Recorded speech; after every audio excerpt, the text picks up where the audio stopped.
eminences present on the dais and up the dais in the audience. Today is a very auspicious day. My greetings to all of you on this auspicious Savan occasion. I'm really scared of standing in front of you for more than one reason. Firstly, I cannot speak in your beautiful mother tongue, Tamil. My mother tongue is also beautiful, which is Telugu, but obviously, if I speak in Telugu, probably majority of you may not understand. So I am forced to speak in English. I know that people of Tamil Nadu are very well versed in English. You know, we used to have a great scholar by name Right Honorable Srinivasa Shastri, a great scholar from Chennai, Madras those days. He went to London during the Second World War time. He happened to meet with Winston Churchill, the Prime Minister of Great Britain.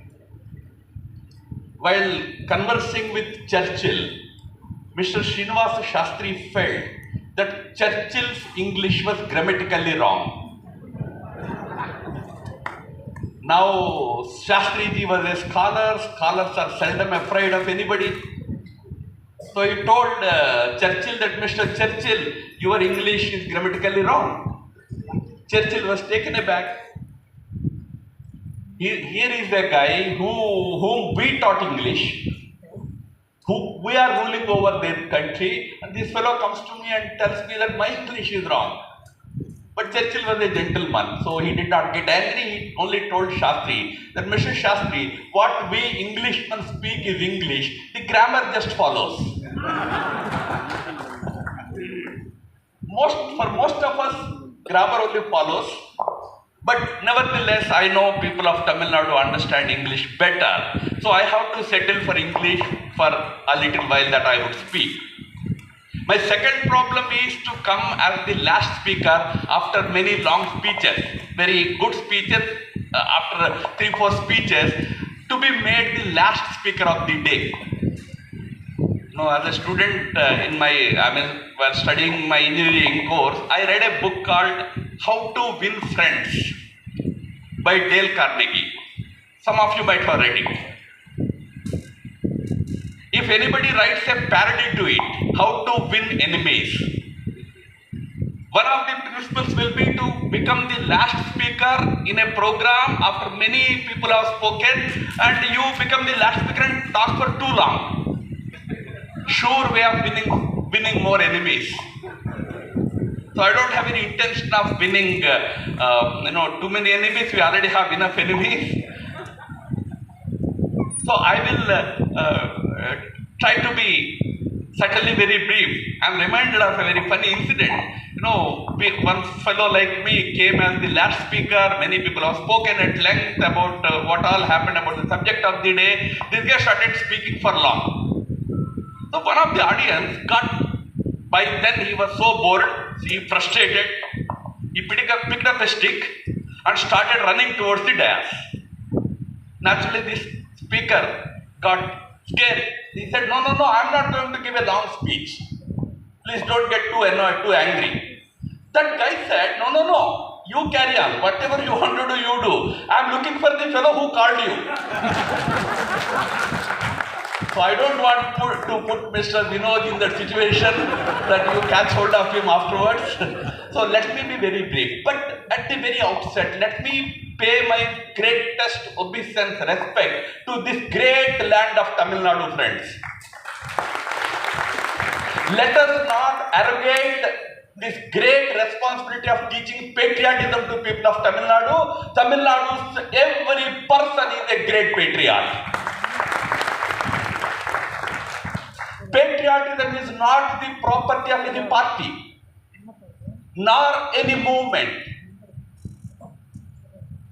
There was a mention about Major Sharvanan. The first sacrifice during Kargil war was by Major Sharvanan, the hero of Batali. But not only that, innumerable people sacrificed their lives for the country. But more importantly, you look at the history of the public sentiment of the state, no less than any other state in the country. I would say much more than many states, other states in the country. Do you know when 1962 war happened with China? There used to be a very strong Dravidian movement in the state.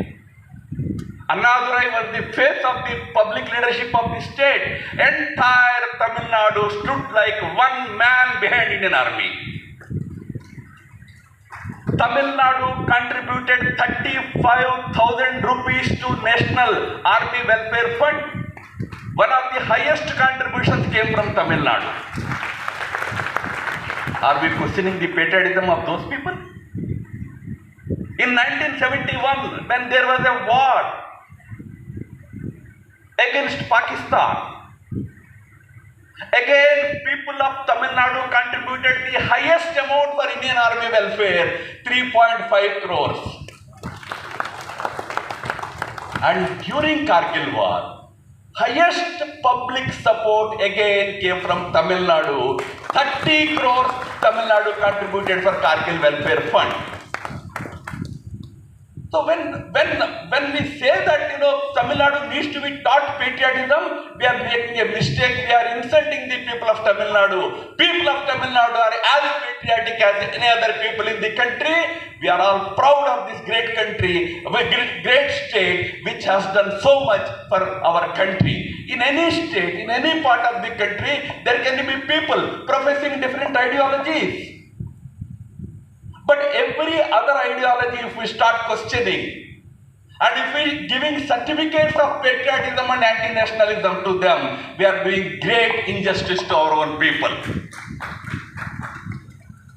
As far as Kargil Vijay Divas is concerned, you have heard a lot about what all happened at that time. I would say after 1971 victory against Pakistan, the next great victory that India secured was in 1998. In 1999, in the Kargil war. It went on for more than 3 months, almost 3 months. So many have sacrificed. Some names have been recalled here. I come from Andhra Pradesh. We have Major Padmapani Acharya, who made supreme sacrifice and captured 3 very important, peaks. We showed our valor, we showed our vigor, our ferocity. And that vigor, that ferocity of Indian Army, as it was mentioned, we are the bravest army, and that bravery can be seen even to this day. Few weeks ago we had Operation Sindoor, there also we showed our bravery. That is why today Pakistan is no longer our Pakistan doesn't come alone to fight with us. It brings China surreptitiously with it. It needs Turkey to fight with India. It can't stand before us all alone. We are a much bigger, much stronger force today. I bow before all our army personnel who are sitting here, who serve the army, who serve the country, a country which does not respect its armed forces will not have any future. A person who cannot respect the contribution, sacrifices of our army, cannot call himself, forget about patriot, not even a citizen of this country. Because we are today breathing, having peaceful life, we are sleeping peacefully at night because thousands and thousands of our brothers and sisters from our own state, own region are standing guard at our borders. May I tell you, my introduction said that I worked in Northeast, and of course I worked in Kashmir. I was there at Bomdila in Arunachal Pradesh, just below Tawang. I was made to visit the army cantonment, army camp in Bomdila. When I went there, one Subedar, one soldier, came to me and asked me, "Are you from Tamil Nadu? Are you from Chennai?" Looking at my black skin and all that, he thought I am also from Tamil Nadu. I said, "No, not from Tamil Nadu, but I am your neighbor. I'm from Andhra Pradesh." He said, "Sir, I am from Tamil Nadu. I can get you good idli and sambar. Come in our canteen, in our mess." I mean, he thought he can probably feed me good food. I told him, "You are from Tamil Nadu. You are in ITBP. ITBP got that border. Why don't you feel that, this is such a difficult place? You live in a temperature of 30 to 45 degrees. Here, it is 20 to 0. He said, "Yes, sir, it is difficult." Sir, "No, sir, I am very proud to be here." He is proud. He is a Tamil. He is far removed from the Himalayas. Weather-wise, food-wise, climate-wise, habits-wise, everything different. But he is proud to guard India's border, going from Tirunelveli, Tamil Nadu, Madurai corner to Arunachal Pradesh and Himachal Pradesh and Kashmir. That is the spirit of Indian Army. We are one army, one people. Maybe in politics we fight about Tamil Nadu, we fight about our language, our other issues. But when it comes to country security, we are one people. The army represents the great oneness of India. We should all be very respectful of that army. The tragedy is with some political party that for them politics comes before even respecting the army. You have seen what happened in the parliament in the last 2 weeks. The opposition party every day stands up and questions, "Tell me how many pilots died, tell me how many aircraft were shot down." Did we ask in 1971 war how many pilots were down, how many aircraft were down, how many tanks were destroyed?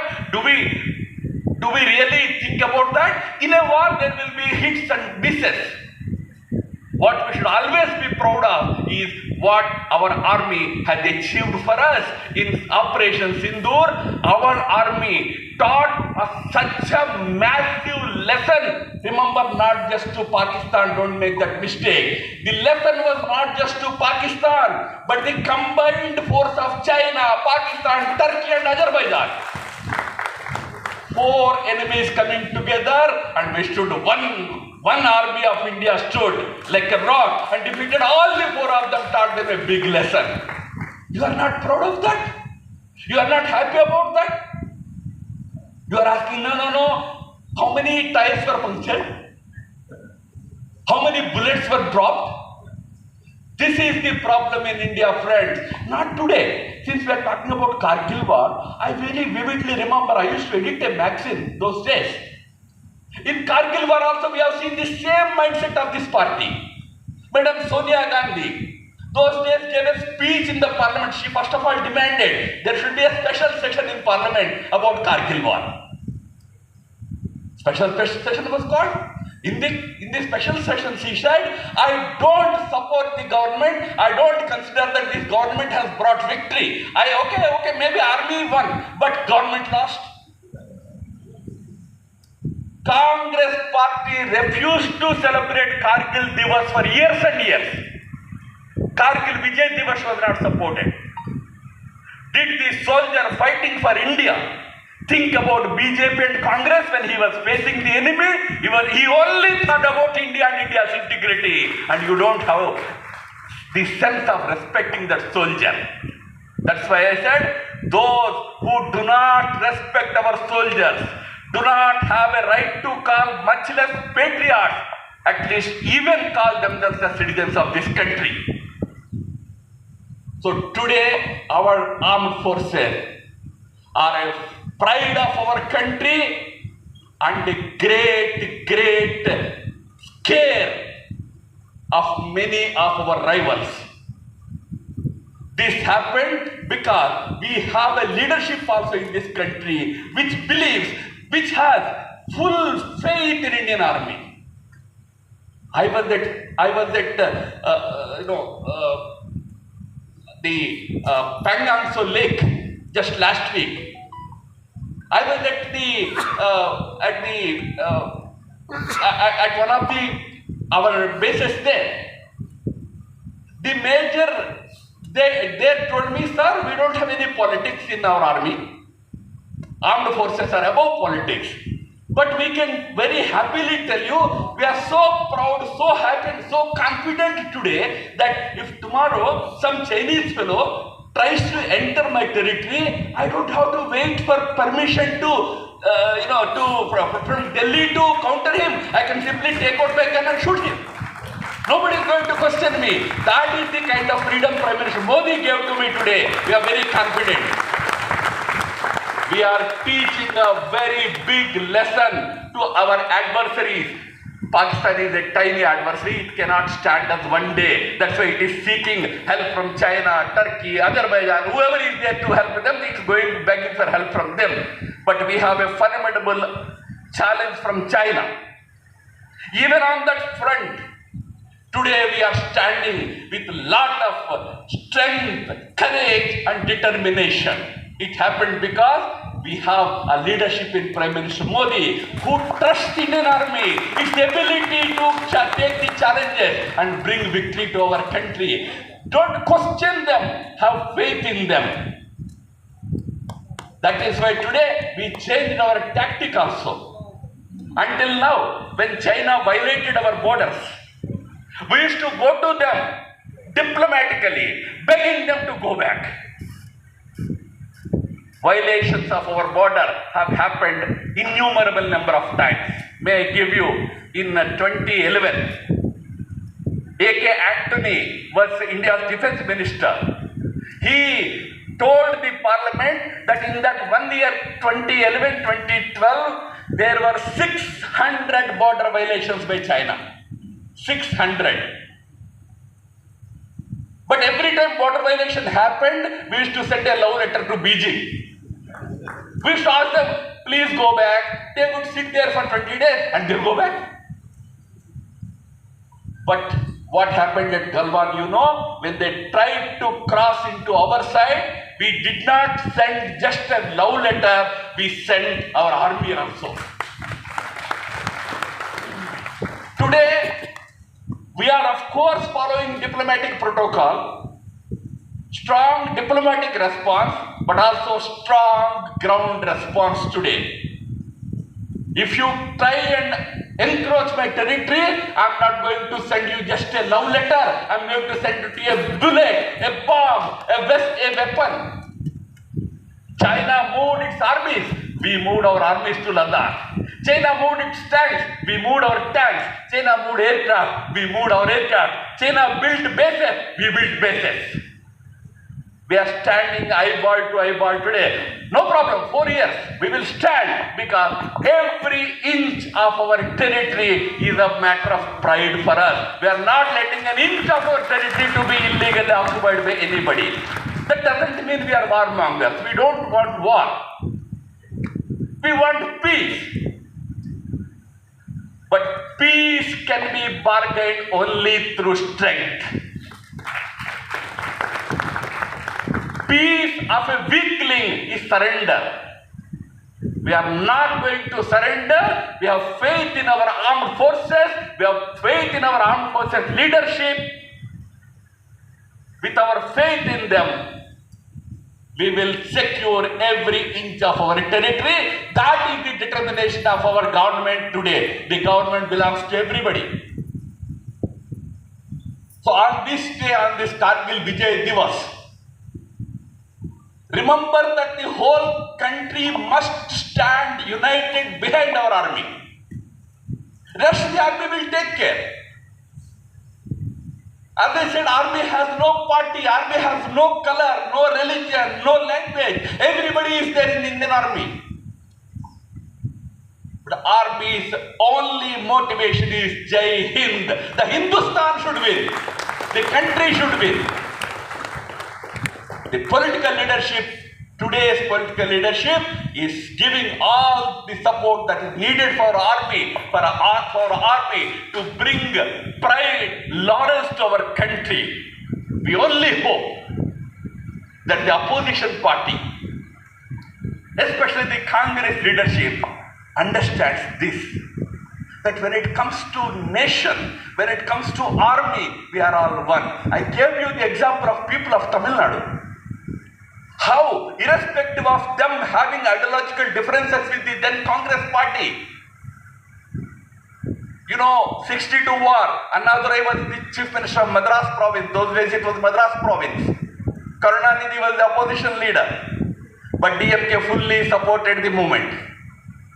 Fully supported Indian army. 1971 it was a DMK government led by film actor M.G. Ramchandran. Still, you contributed 3 crores to India's Army Relief Fund. 1999, Kargil War, again Karunanidhi was the chief minister. Another matter, he was in alliance with BJP, Vajpayee ji. So he thought he should do it. So whatever may be the reason, they were together. So friends, when it comes to national security, no politics. This we know. This certain dull heads of the opposition should understand. It's not about parroting what Trump said or what somebody else said. But sadly, that is what the history of India's politics. Unfortunately, it was that politics which, instead of giving a strong response to the Islamic terror that was unleashed by Pakistan after its failure in Kargil, instead of tackling with iron hand, it tried to create a bogus equivalent, terror equivalent called Hindu terror. That conspiracy has come out now. Court said it's all a fictitious thing. There was no Hindu terror. You only tried to mischievously create a terror equivalent for your own political ends. But that is the character of some parties here. For them, their politics come first, more than the country's interest and nation's interest. Such parties need to be taught a good lesson. They were taught in 1999. Sonia Gandhi thought that if you declare that India lost the Kargil war, she would win the elections. Just now it was mentioned, it was an interim government by Vajpayee. Elections were coming. Sonia ji's idea was that if I give credit of Kargil's victory to the government of Vajpayee, Vajpayee will win elections. So what I should do is, no, India did not win Kargil. In the hope that people of India will support her. People of India are very patriotic. They taught her a very big lesson in 1999 elections. Today also they are trying the same thing, hoping that if you say that in Operation Sindoor, Indian army was defeated, Indian army was humiliated, then I will win politically. That is the thinking of dull heads of Congress party. But people of India will teach them a lesson. Not just for their political party activities. Maybe in that party there are many good people who are silent or who are saying, no, we should respect Indian army. But there are leaders who don't want, who always think only on political lines. They will be taught a good lesson by people just as they were taught such a big lesson in 1999. 2029 also, they will be taught a big lesson for humiliating Indian army, for disrespecting the sacrifices of our soldiers and not ready to accept, not ready to feel proud of India's great success and achievements. Friends, let me end by saying, as I said, on the question of India's security, on the question of Indian Army's bravery, courage, sacrifices, their commitment, their missionary zeal, let the whole country stand as one man. On that, we should not have any politics. Thank you and namaskar.